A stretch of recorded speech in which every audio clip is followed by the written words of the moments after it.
And she just started a nonprofit as well, where my dad is actually one of the board members. Amen.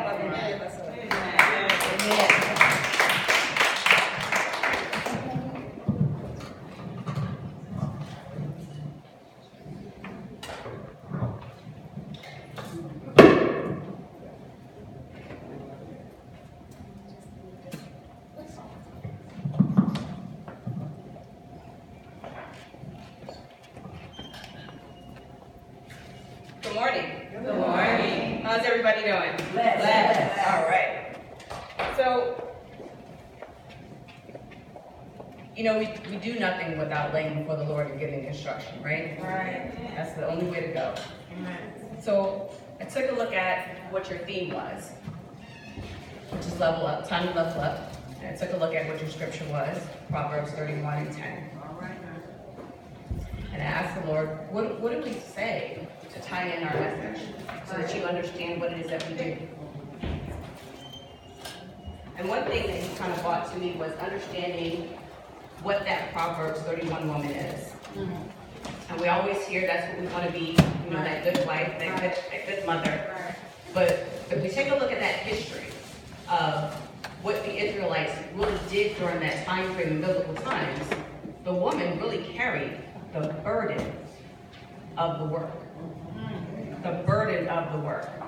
While the men went out to ensure that there was a harvest, the women were the ones that were responsible for when the harvest came in and what to do with it. Okay, talk to us. That's the heavy labor. But it came into making sure that the home was provided for. They were also the protectors, the keeper of the home. So that's that Proverbs 31 woman. And so with that being said, one of the things they also did was making sure that they consistently poured into that younger generation. There we go. Yes. We kept them close. Yeah. Well, they kept them close. And they would teach them those things that they needed to learn to carry on those roles and responsibilities so that they too can be the protectors and know their identity. Yes, because their identity was not tied to just their name. It was tied to the land. Okay. You better talk, right? Okay. So what they needed to understand was that their lineage, that they had to support their lineage because it was vital to their social structure. Okay. So what does that mean for us today? And what does that mean for why I'm here? Well, I'm with the DeeCilla Comfort Center. And we are a nonprofit organization that was established to support survivors of sexual assault, domestic violence, and human trafficking. These are subjects that we don't talk about in our community. Yes, ma'am. These are things that, for some reason, we don't teach our children at an early age. We've got away from that history, that lineage that we are responsible for doing to ensure that our homes are taken care of. And if we don't protect, it opens a gateway for predators. That's it. So what we must do is take a rightful stance and be the change that we want to see. Amen. So we're asking you, in order to be the change that we want to see, is to know something, say something, do something, and to give something. To know something, know the facts. Know what's happening in your community. If you sit where you are now, take a look to your left, take a look to your right. And it's not by chance that God gave me this, and on each side of the table, there's 3 chairs. Did you know that 1 in 3 women will be a victim of domestic violence in their lifetime?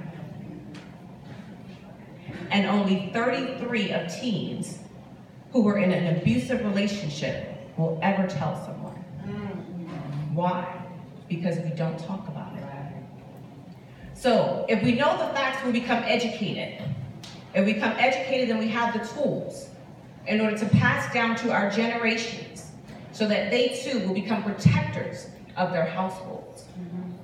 We create a safe space so that people can continue to talk and we don't just become quiet bystanders. Because if we talk about it, then someone else will talk about it. There we go. Did you know that during the time of the Kavanaugh hearing, everybody remembers all the stuff that was going on with the Kavanaugh hearing, whether you believed it or didn't believe it, but what happened was it was reported that because it was being talked about, there was a 201% increase in calls. Wow. Wow. So it proves that if we talk about it, then it becomes a continued needed conversation. Amen. And once you do that, then you can continue to do something. And by doing something, you can become good stewards of the land. Taking care of your community. Your community is not just your blood relative. Right. Because remember, the Israelites' identity was not just a blood relative. Their identity was tied to the land. There we go. So we're supposed to be good stewards of our community. So therefore, even if it's someone at your grocery store, that's your neighbor. There we go. So if you have the facts and we're talking about it, then you can be that good neighbor and help to give them the support that they need. There we go. And then you can give something. Give your time. Give your resources. Everyone in this room has some type of gift, some type of talent. Because if not, then you can't say you can't say that God created you. He put you in this earth for a reason and a purpose. Yes. So you have a gift or a talent to use. So use the resources that God gave you. Yes. Whether you are some type of builder, a speaker, or just someone who cares, and some people have the gift of actually giving. But be involved in your community.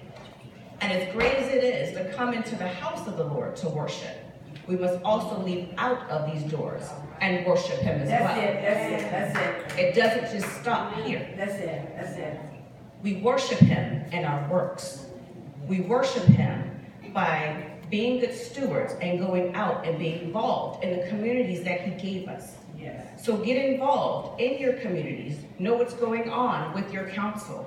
Going out to those meetings and know what's happening and taking a stand to ensure that we close off those gateways to our predators. Yes, ma'am. So come over to our table. Yes, ma'am. We'll give you some information and we'll make sure that you have numbers to those hotlines that are open 24 hours, give you some more tools and resources. Thank you for your time.